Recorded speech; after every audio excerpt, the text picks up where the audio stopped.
오늘 주일 예배는 속사람이 진짜다.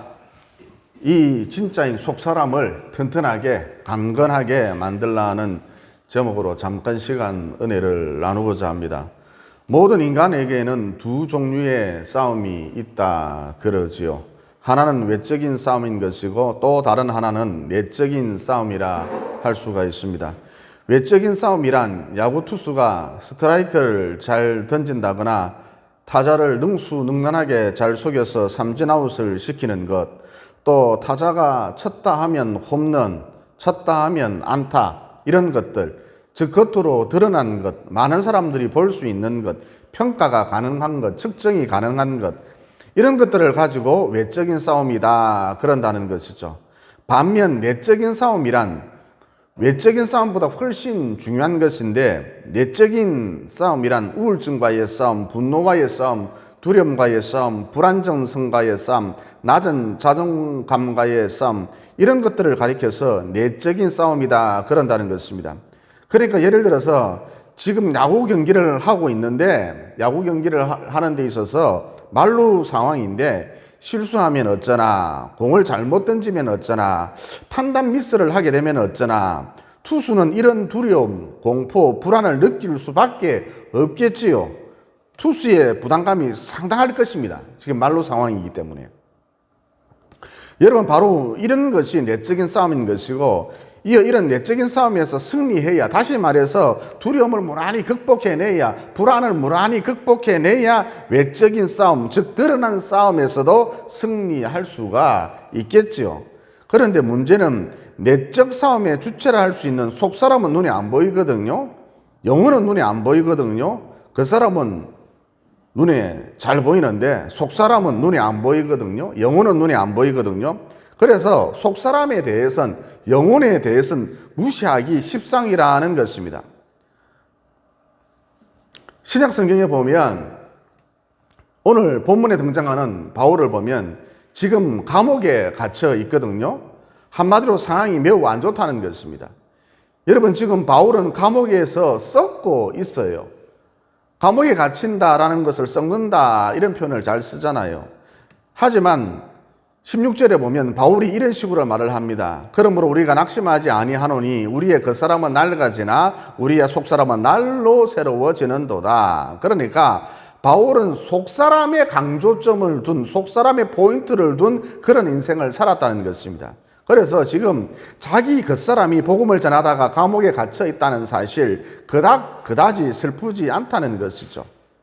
그다지 문제될 게 없다는 것입니다. 우리도 마찬가지입니다. 속사람의 강조점을 두고 살아야, 속사람의 강조점을 두고 살아야 인생 흔들리지 않는다는 것이죠.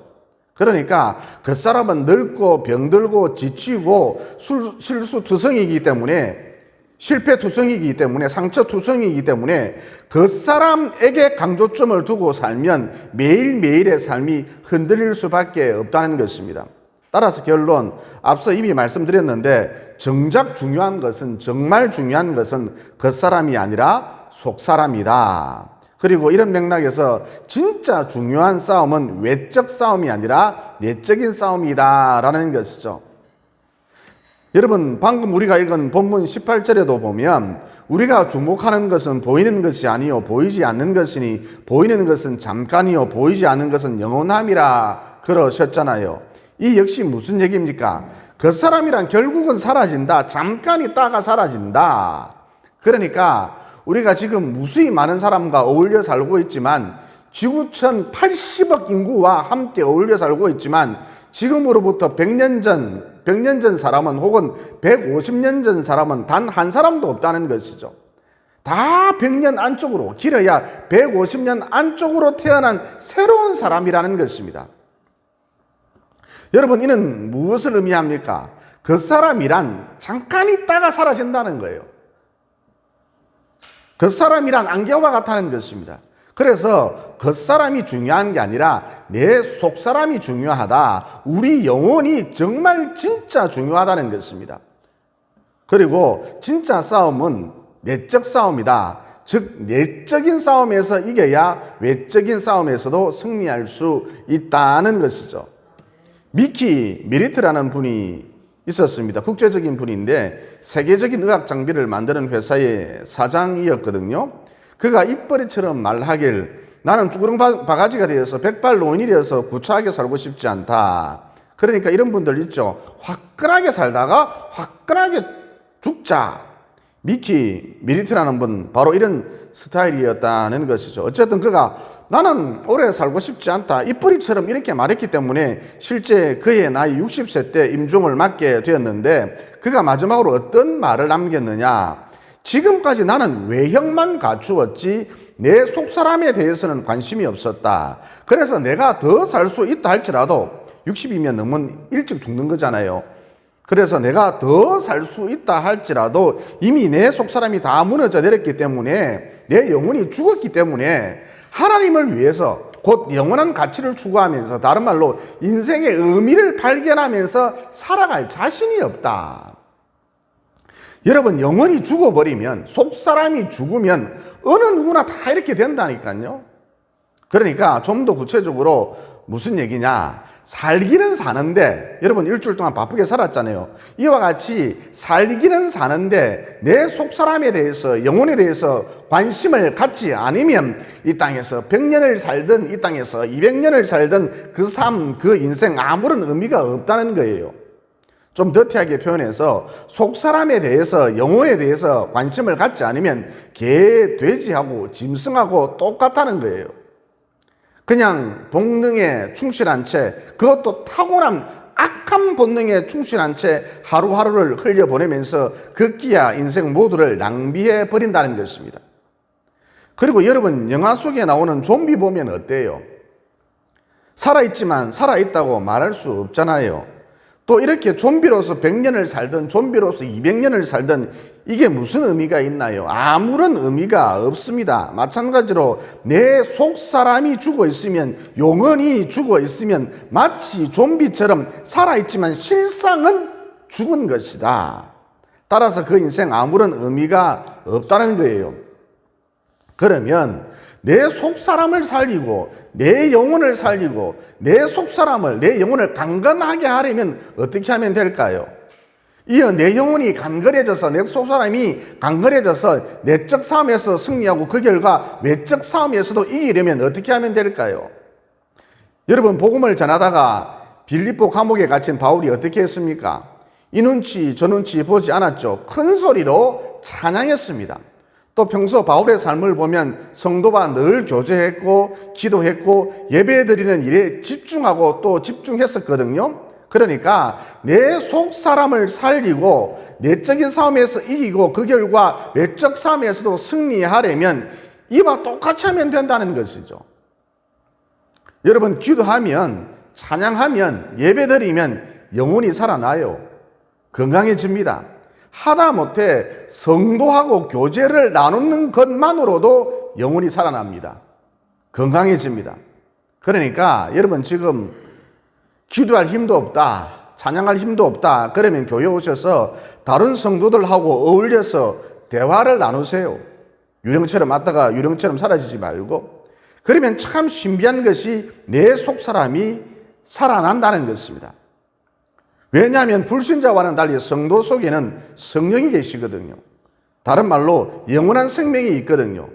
이것은 마치 마르지 않는 샘물과 같아요. 성도 속에는 이런 영원한 생명이 있거든요.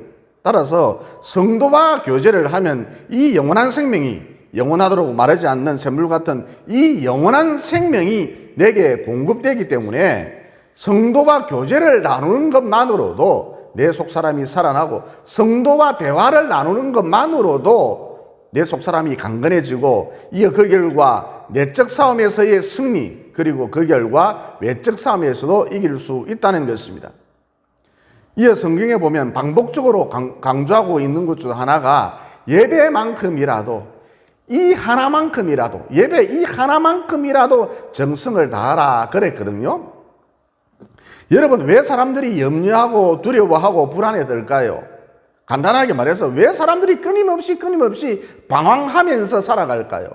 돈이 없어서, 가진 것이 없어서, 배운 것이 없어서, 대학 졸업장이 없어서 그래서 계속 방황하면서 살아갈까요?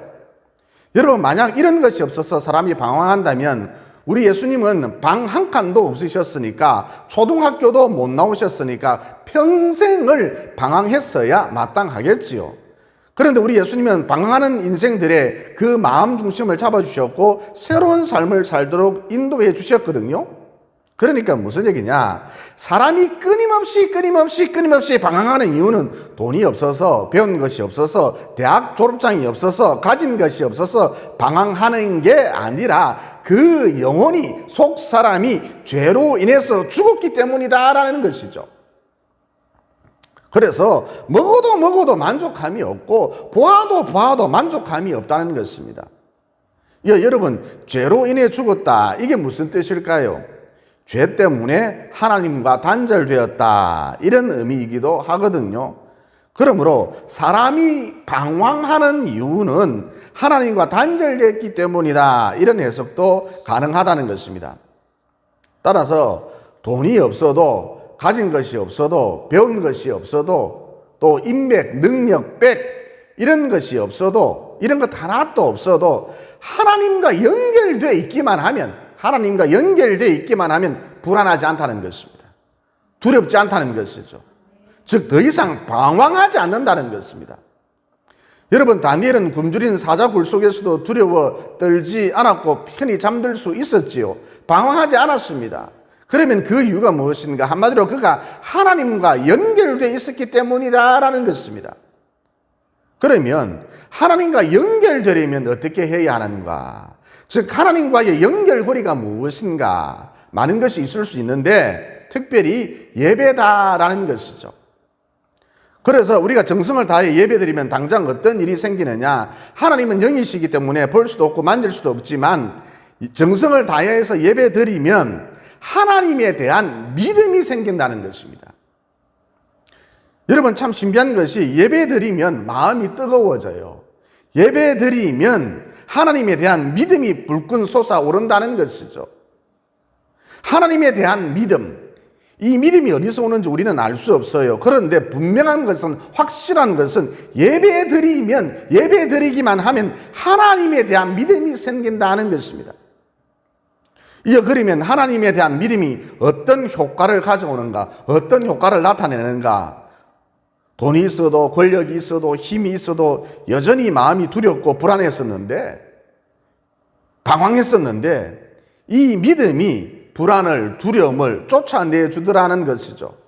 방황하는 인생 종지부를 찍어주더라는 것입니다.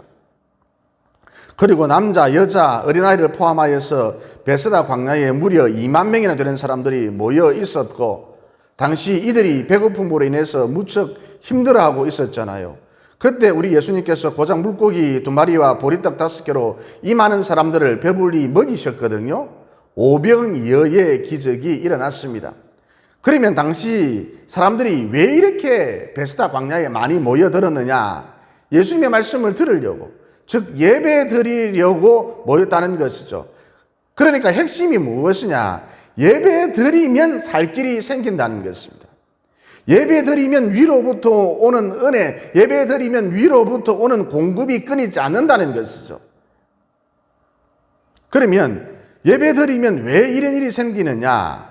나와 하나님과의 연결고리가 바로 예배이기 때문입니다. 그러므로 예배 중심의 삶을 살아서 내 속사람을 살리고 강건하게 만들고, 이어 그 결과 내적 싸움에서 이김으로 외적 싸움에서도 이기는 전천후 승리의 삶을 사시고, 또 위로부터 오는 공급이 끊이지 않는 은혜가 가득한 남은 여생 보내시기를 예수님 이름으로 진심으로 축원을 드립니다. 그 다음, 속사람이 살아난다, 속사람이 강건해진다는 것은 어떤 의미가 있느냐? 두 번째 테마로서 어떤 의미가 있느냐? 물컵에 물이 가득 차서 흘러 넘치는 것 같이 그 사람에게서 생명이 흘러 넘친다, 이런 의미가 있거든요. 그러면 생명이 흘러 넘치면 어떤 현상이 나타나느냐? 그 사람에게서 살리는 능력이 나타난다는 것입니다. 그래서 자기 속에 생명이 없는 사람이 생명이 흘러 넘치는 상대방을 볼 때에 저 사람은 나와 다르다, 이걸 느낀다는 것이죠. 그리고 여러분, 나와 다르다는 것을 느낀다. 저 사람은 나와 다르다는 것을 느낀다. 이게 무슨 말이냐면 생명에 대한 갈증, 구원에 대한 갈증을 느낀다는 것을 의미합니다. 생활 형편이 어려워서 대기업 총수집에서 회장님 집에서 가정부 생활을 해오시던 집사님 한 분이 계셨습니다. 그런데 어느 날 소파를 닦고 있는데 소파 기름칠을 하고 있는데 회장님이 자기를 부르더랍니다. 그러면서 한다는 말이 아줌마는 딱히 배운 것도 없고 가진 것도 없고 깡촌 출신이고 하만 출신이고 그래서 우리 집에서 가정부 생활을 하고 계시는데 지금까지 우리 집을 거쳐간 다른 가정부와는 달리 아줌마에게서는 빛이 나요. 아줌마 참 매력적입니다. 아줌마에게서는 발견할 수 없는, 보통 사람에게서는 발견할 수 없는 기풍이 있습니다. 아주머니, 나는 새도 떨어뜨린다는 말 들어보셨지요? 제가 이런 권세가, 위세가들을 많이 만나는데 만나면 답답해요. 그냥 허무합니다. 술만 마시고 싶어요. 그들에게는 빛이 없습니다. 곧 임박한 죽음의 그림자만 그들에게 가득합니다. 아주머니, 제가 지금 무슨 말을 하는지 아시겠어요? 제가 이렇게밖에 표현을 못하겠습니다. 그리고 아주머니가 일하실 때 부르시는 노래가, 흥얼거리는 노래가 무슨 노래지요?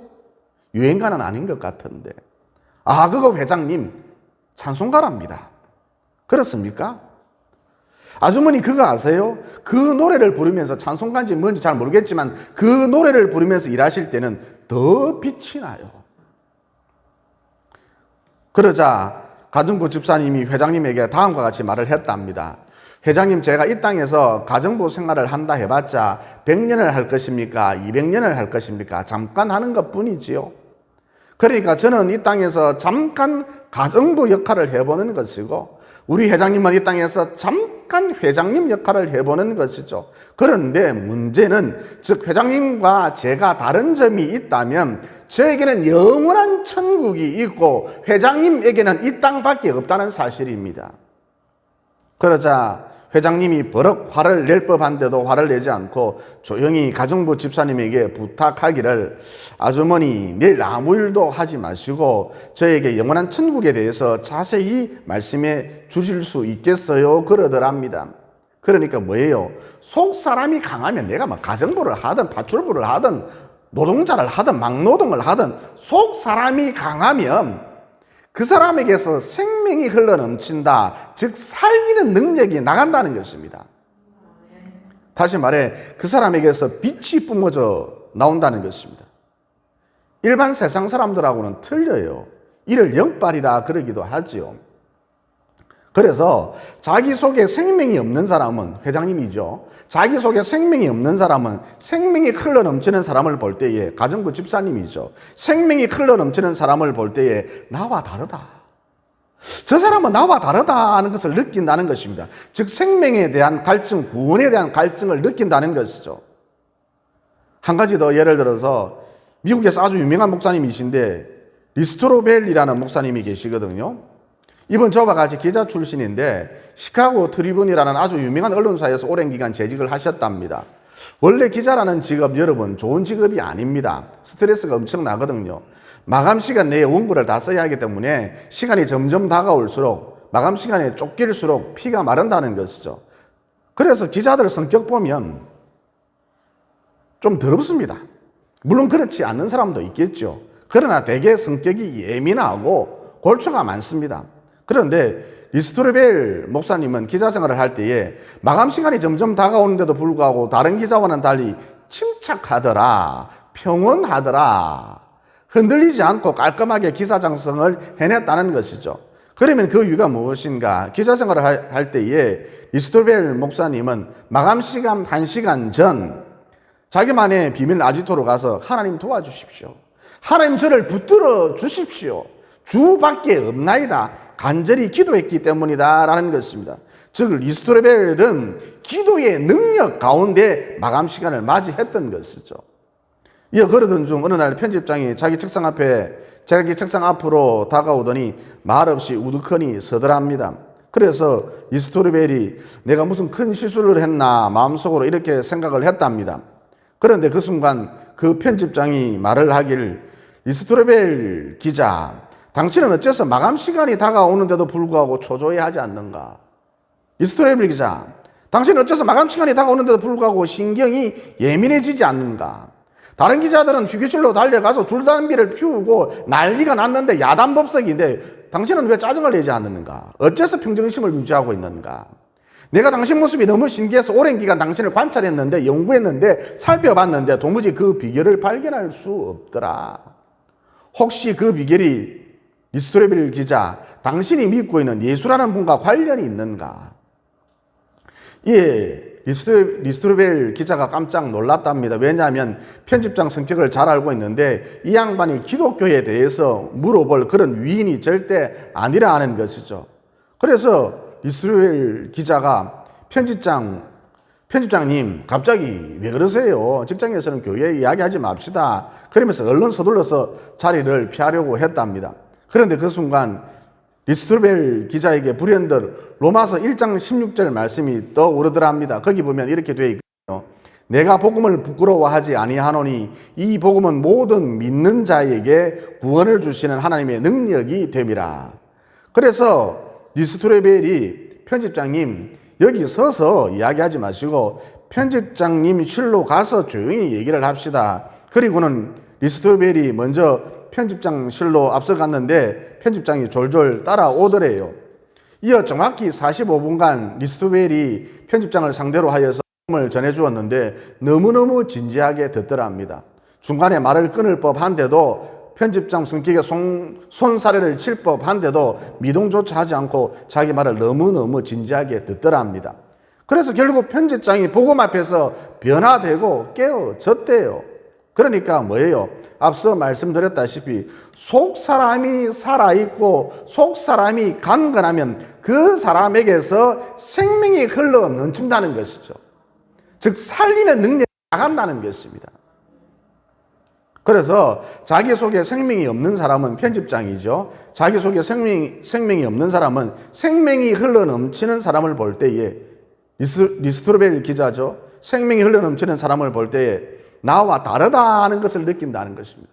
저 사람은 나와 다르다는 것을 느낀다는 것이죠. 즉 생명에 대한 갈증, 구원에 대한 갈증을 느낀다는 것입니다. 덧붙여 어떤 집사님이 저에게 말을 하기를 자기는 땡땡 집사님하고 얘기를 하면 왠지 모르게 마음이 평안해진대요. 또 자기를 누르고 있었던 무언가가 떠나는 느낌이 들 때도 있대요. 가벼워지는 느낌이 간혹 들 때도 있었답니다. 또 아하 그렇구나 하고 깨달아지는 것도 많대요. 그러면 그 이유가 무엇인가? 땡땡 집사님 속사람이 살아나서 속사람이 강력해져서 그런 것입니다.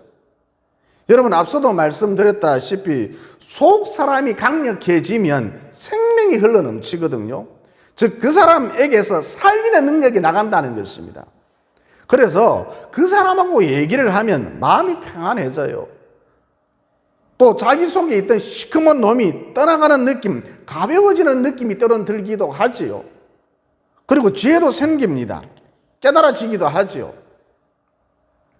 이런 맥락에서 내가 나를 살리는 것은 물론 신랑을 살리고 아내를 살리고 자식을 살리고 또 직장 동료를 살리기 위해서라도 내 주변 사람들을 살리기 위해서라도 내 속사람을 건강하게 해놓을 필요가 있다는 것이죠. 여러분 그 사람 가지고는 식스팩 가지고는 사람을 살리지 못해요. 그냥 눈요기 거리일 뿐입니다. 여러분 식스팩 보면 살아납니까? 안 살아나죠. 대부분 다이어트 제대로 안 돼서 신경질만 납니다. 식스팩을 보면 신경질이 나요. 특히 저는 그래요. 이와 같이 그 사람은 살리는 능력이 하나도 없습니다. 그리고 여러분 내 속사람이 죽어 있으면 혹은 죽은 듯이 약해져 있으면 그 상태로 가만히 있는 것이 아니라 온갖 잡스러운 영들이 먼지같이 자꾸 달라붙거든요. 이어서 이 영들이 나를 힘들게 할 뿐만 아니라 나와 교제하는 사람에게, 나와 함께하는 사람에게, 나와 가까이 있는 사람에게 전가된다는 것입니다. 옮겨진다는 것이죠. 영적 임파테이션, 전이 현상이 나타난다는 것입니다.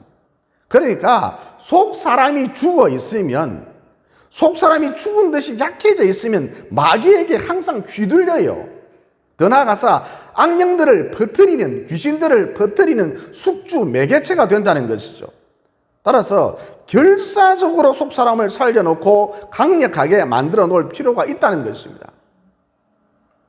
그리고 여러분, 사람이 목숨이 위태로운 큰 위기 앞에 서면 권력가, 재력가 이런 사람들 찾지 않습니다.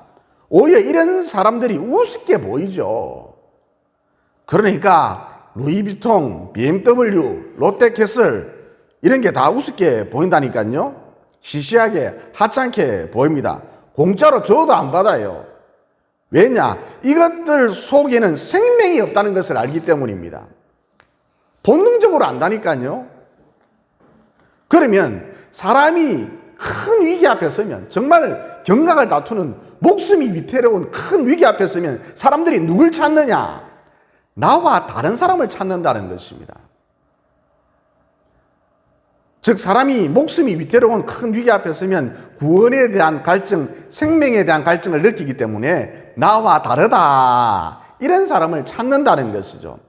그러므로 어찌하든지 내 속사람을 강하게 만들어서 생명이 흘러넘치는, 곧 살리는 능력이 뿜어져 나오는, 빛이 뿜어져 나오는 영적인 삶, 거룩한 삶을 사셔서 나와 주변을 살려놓는 영적 능력자, 영적 주인공들이 모두 되시기를 예수님 이름으로 진심으로 축원을 드립니다. 기도드리겠습니다. 사랑의 하나님, 오늘 말씀을 통해 속사람이 진짜다, 속사람이 살아나고 속사람이 강건해지면 내적 삶에서 승리할 수 있다, 이어 그 결과 외적 삶에서도 이긴다, 더 나아가서 속사람이 살아나고 속사람이 강건해지면 생명이 흘러넘친다, 내게서 살리는 능력이 나간다는 진리도 깨닫게 되었습니다. 그러므로 예배를 통해, 기도와 찬양 생활을 통해, 또 성도와의 교제를 통해 어찌하든지 내 속사람을 살려놓고 내 속사람을 튼튼하게 만들어서 내적 삶에서 승리하고, 이어 이를 통해 외적 삶에서도 승리하는 전천후 승리의 삶을 살아가고, 더 나아가서 나를 통해서 살리는 능력이 나감으로써 빛이 뿜어져 나와서 곧 흘러넘치는 생명력으로 가정과 교회와 직장과 내 주변을 살려놓는 영적 능력자, 영적 주인공으로서의 삶을 살아갈 수 있도록 도와주시옵소서. 우리 그 사람은 날마다 후피하나 늙고 병들고 지치나 우리 속사람은 날마다 새로워지고 강건해지기를 원하시는 예수님 이름으로 기도드리옵나이다. 아멘.